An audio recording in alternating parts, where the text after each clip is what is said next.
இருந்தாலும் கூட கடுமையான சாதனைகளை எல்லாம் பண்ணி அம்பாள் அடைய முடியாது அப்படிங்கிறதுனால மிக சுலபமான சாதனையா இறைவனுடைய நாமத்தை சொன்னாலே போரும் அப்படின்னு இருக்க, அதை நம்ம சொல்லாம விட்டோம் அப்படின்னா அடுத்த பிறவி நமக்கு எந்த பிறவி கிடைக்குமோன்னு சொல்ல முடியாது. அப்போ உட்கார்ந்து வருத்தப்பட்டு பிரயோஜனம் இல்லை. ஆனா கிடைச்சிருக்கிற இந்த பிறவியில எப்படியாவது அம்பாளுடைய திருவடியில இந்த பிறவியை நம்ம சமர்ப்பிக்கணும். அதுக்கு பகவன் நாமம் தான் கதி. அதனால அநேகமா அடுத்த பாடல்ல அத்தனை பேரும் வாயை திறந்துருவான்னு நினைக்கிறேன். பார்க்கலாம். ரகுநாததாஸ் பஜனைய ஆனந்தமா கேட்டுட்டு இருக்கிறார்.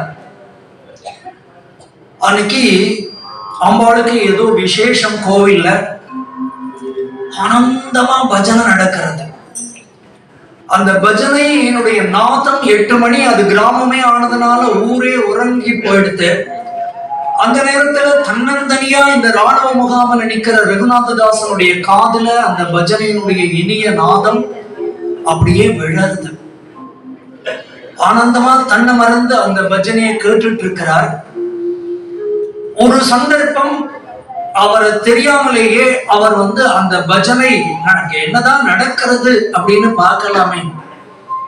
கோவில்ல பஜனை நடக்கும் போது சில பேர் ஊரெல்லாம் ஸ்பீக்கர் வச்சு கட்டி விடுறோமா, அதனால வீட்டுல உட்கார்ந்து கேட்டுட்டு இருப்பான்.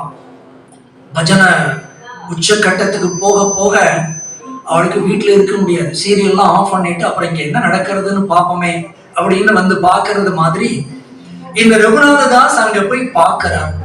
எல்லாரும் நல்ல சிவப்பு ஆடை அணிந்து, கழுத்துல ருத்ராட்சமணி மாலை அணிந்து, நல்ல குங்குமம் போட்டு வச்சு, இப்பெல்லாம் பொட்டு வைக்கிறதே அது என்ன நாகரிகம்னு தெரியல. பூத கண்ணாடி வச்சு பார்த்தாதான் அவன் நெற்றியில பொட்டு இருக்குன்னே தெரியும். அது மாதிரி ஒரு பொட்டு. அந்த காலத்துல நெற்றி நிறைய பொட்டு வைப்பான். அது மாதிரி எல்லாரும் நெற்றி நிறைய, ஒரு சுமங்கலியினுடைய அடையாளமே வகிட்டுல குங்குமம் தானே. அப்படி வச்சுட்டு ஆனந்தமா எல்லாரும் அம்பாளை பற்றி பாடிட்டு இருக்கிறாங்க. எல்லாரும் அங்க இருக்கிற அத்தனை பேரும் கேட்டு பாடுறா, ஆடவும் செய்யறாங்க. அம்பாள் பிரசன்னமா இருக்கிற அந்த பஜனையில, அந்த பஜனையினுடைய நாதம், அதனுடைய வீரியம், அந்த பக்தர்களுடைய பக்தி பரவசம், இது எல்லாத்தையும் கேட்டு மூலஸ்தானத்துல கர்ப்ப கிரகத்துல இருக்கிற அம்மா அப்படியே முடியழிச்சிட்டு ஆடுறா. அத்தனை பக்தர்களும் உட்கார்ந்து சுற்றி வேற இருந்து கொண்டு நர்த்தன பஜனை பண்றார்கள். ஒரே கோலாகலமா, இது கைலாசமா வைகுண்டமா நினைக்கும்படியா அந்த சூழல் ஆயிப்போச்சு. நம்முடைய க்ஷேத்திர சன்னதியும் அது மாதிரி ஒரு பக்தி பரவசத்துல மூழ்கணும் அப்படிங்கிறதான் இந்த பஜனை இங்க ஏற்பாடு பண்ணியிருக்கிறோம். அதனால எல்லாரும் நம்ம அம்பாளுடைய பாட்டு, அதனால நாம பாடாம வேற யார் பாடுவாங்க? எல்லாரும் உங்களுடைய திருவாய்களை திறந்து, எவ்வளவு அழகா 2 கரங்களை பகவான் கொடுத்திருக்கிறாங்க. நல்ல கை தட்டி எல்லாரும் சேர்ந்து நாமம் சொல்லணும். ஸ்ரீராமகிருஷ்ண பரமஹம்சர் சொல்றார், ஒரு அரச மரத்துல ஆயிரக்கணக்கான பறவைகள் இருந்ததுன்னா அதனுடைய மூட்டுல போய் இறைஞ்சு கை தட்டினோம்னா அந்த பறவைகள் எப்படி பறந்தோடி போகிறதோ, அதே மாதிரி இந்த சரீரமாகிய மரத்துல இருக்கக்கூடிய பாவங்களாகிய பறவைகள்லாம் கை தட்டி இறைவனுடைய நாமத்தை சொன்னோம்னா எல்லாம் மறந்து போயிடுவோம். அதனால யாருக்கெல்லாம் தாங்கள் செய்த ஜென்மமா செய்த பாவங்கள் எல்லாம் பறந்தோடி போகணுமோ அவளெல்லாம் கை தட்டி நாமம் சொல்லுங்க. ஐயோ, எத்தனை ஜென்மமா அது என் கூடவே இருந்துட்டு இருக்கு, அதை எப்படி விட்டு பிரிகிறது அப்படின்னு பாவத்தை விட்டு விலகிறதுக்கு சங்கடமா இருந்ததுன்னா வாய் மூடி மௌனமா இருங்கோ. ஆனாலும் புண்ணியம் உண்டு. ஏன்னா பகவன் நாமத்தை கேட்கிறதும் புண்ணியம் தானே. அதனால எல்லாரும் வாயை திறந்து பாடினா அம்பாளுக்கு இன்னும் சந்தோஷமா இருக்கும். உட்கார்ந்து கேட்டாலும் சந்தோஷப்படுவான். அம்பாளை பிரீதிப்படுத்துறது தான் நம்முடைய வேலை. அதாவது அம்பாளை நமக்கு பிடிக்கும் அப்படிங்கிறத விட அம்பாளுக்கு நம்மளை பிடிக்கும் அப்படிங்கிறது தான் ரொம்ப பெருசு. அதனால அம்பாளுக்கு நம்மளை பிடிக்கணும்னா, ஒரு குழந்தையின் இடத்துல ஒரு அம்மா என்ன எதிர்பார்ப்பான்? ஐடில வேலை பார்த்து 1 லட்சக்கணக்கான ரூபாய் சம்பளத்தை கொண்டு போய் பாதத்தில் வச்சு நமஸ்காரம் பண்ணினா அம்மா சந்தோஷப்பட மாட்டான். அம்மாவுக்கு என்ன எதிர்பார்ப்பு அப்படின்னா, அவளுடைய முகத்தை நோக்கி ஒரு குழந்தை அம்மா அப்படின்னு ஒரு வார்த்தை போட்டா கோடி ரூபாய்க்கு சமானம் அது. அதுதான் நம்ம அம்மா நம்மள்ட்ட எதிர்பார்க்கிறோம். எல்லாரும் நல்ல வெட்கத்தை விட்டு நல்ல கை தட்டி இறைஞ்சு நல்ல சத்தமா பஜனை பாடணும். நீங்க போடுற சப்தத்துல அந்த பஜனுடைய சவுண்டுல இந்த கொட்டகம் அப்படியே மேல கிளம்பணும். அந்த அளவுக்கு. ஏன் அப்படின்னா அப்பதான் அடுத்த தடவை வரும்போது காங்கிரீட்லயே மண்டபம் போடுவாங்க. சரி,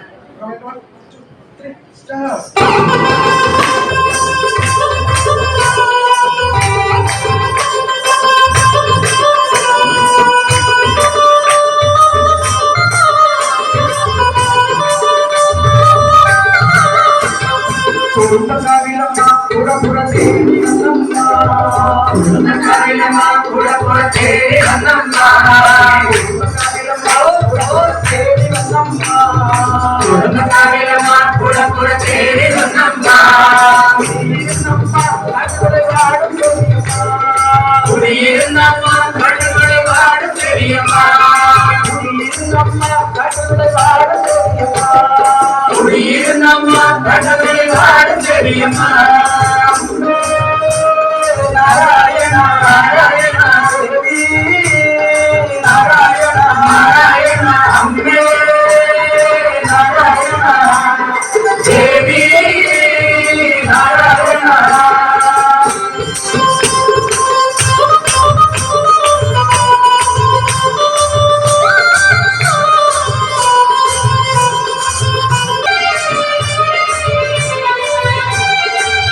காட்டுவிளை வாழும் தேவியம்மா காட்டுவிளை வாழும் தேவியம்மா அம்மே நாராயணா தேவி நாராயணா அம்மே நாராயணா தேவி நாராயணா வாழ்ந்துட்டுண்டே நம்முடைய புத்தகத்தை திருவார் வாழ்ந்துட்டுண்டே நம்முடைய கோஷத்தை திருவார் வாழ்ந்துட்டுண்டே நம்முடைய புத்தகத்தை திருவார் வாழ்ந்துட்டுண்டே நம்முடைய கோஷத்தை திருவார் குடியிருந்தம்மா காட்டுவிளை வாழும் தேவியம்மா குடியிருந்தம்மா காட்டுவிளை வாழும் தேவியம்மா குடியிருந்தம்மா காட்டுவிளை வாழும் தேவியம்மா குடியிருந்தம்மா காட்டுவிளை வாழும் தேவியம்மா அம்மே நாராயணா நாராயணா நாராயணா அம்மே நாராயணா தேவி நாராயணா குடும்பத்தாரிடம் புறப்புற தேவி வந்தம்மா குடும்பத்தாரிடம்மா புறப்புற தேவி வந்தம்மா குடும்பத்தாரிடம்மா புறப்புற தேவி வந்தம்மா குடும்பத்தாரிடம்மா புறப்புற தேவி வந்தம்மா குடியிருந்தம்மா காட்டுவிளை வாழும் தேவியம்மா குடியிருந்தம்மா காட்டுவிளை வாழும் தேவியம்மா குடியிருந்தம்மா காட்டுவிளை வாழும் தேவியம்மா குடியிருந்தம்மா காட்டுவிளை வாழும் தேவியம்மா குடும்பத்தாரிடம்மா புறப்புற தேவி வந்தம்மா குடும்பத்தாரிடம்மா புறப்புற தேவி வந்தம்மா குடும்பத்தாரிடம்மா புறப்புற தேவி வந்தம்மா குடும்பத்தாரிடம்மா புறப்புற தேவி வந்தம்மா குடியிருந்தம்மா காட்டுவிளை வாழும் தேவியம்மா குடியிருந்தம்மா காட்டுவிளை வாழும் தேவியம்மா குடியிருந்தம்மா காட்டுவிளை வாழும்